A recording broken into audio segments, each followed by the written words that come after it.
ہے فرحت کی جو بنیاد ہے پر ذرا سوا نبی پاک کا میلاد ہے پر ذرا سوا نبی پاک کا میلاد ہے۔ دعوت اسلامی ہیوسٹن کا جو چیپٹر ہے اس کو بہت بہت مبارکباد دیتا ہوں کہ میں اس شہر میں تقریباً کوئی 35 سال سے رہ رہا ہوں اور اتنا عالیشان جلوس میں نے اس سے پہلے کبھی بھی نکلتے ہوئے نہیں دیکھا، بہت ہی منظم۔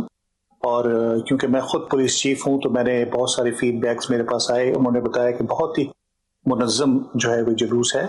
اس کے علاوہ جو سب سے زیادہ قابل تعریف بات ہے دعوت اسلامی کی کہ ان لوگوں نے یوتھ کو انگیج کیا ہوا، جو سب سے بڑی ضرورت تھی۔ میرے اہل سنت مولانا الیاس قادری کو میں بچپن سے جانتا ہوں اور میں ان کی صحبت میں بہت ہی جب میں چھوٹا تھا تو میں نے ان کو دیکھا تھا۔ میرے نانا قاری محمد مصلح الدین صدیقی رحمۃ اللہ علیہ، میں جب وہاں جایا کرتا تھا ان کو دیکھا کرتا، تو ان کی جو تربیت ہے ماشاءاللہ، اور جو انہوں نے بیج بوئے ہیں وہ ہمیں پوری امریکہ میں نظر آتے ہیں۔ اور میں ہر سال آتا ہوں اور میں دیکھتا ہوں کہ آہستہ آہستہ یہاں پر جو لوگوں کی تعداد میں اضافہ ہوتا جا رہا ہے۔ ماشاءاللہ، قاری مصلح الدین صاحب رحمۃ اللہ علیہ کے نواسے، اللہ اللہ، اب پولیس افسر بن گئے، بھی شرکت کیا کریں اور دیگر دعوت اسلامی سلسلے میں شامل ہوا کریں، قافلوں میں سفر کریں اور مل جل کے دعوت اسلامی کو آگے بڑھائیں۔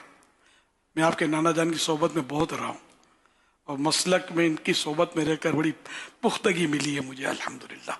بزرگوں سے بڑا مطلب ہے کہ معلومات بزرگوں کی اور ان کی پختگیاں، ان کا عشق، سبحان اللہ۔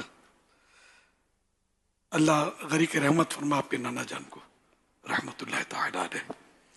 صلو علی الحبیب صلی اللہ علی محمد۔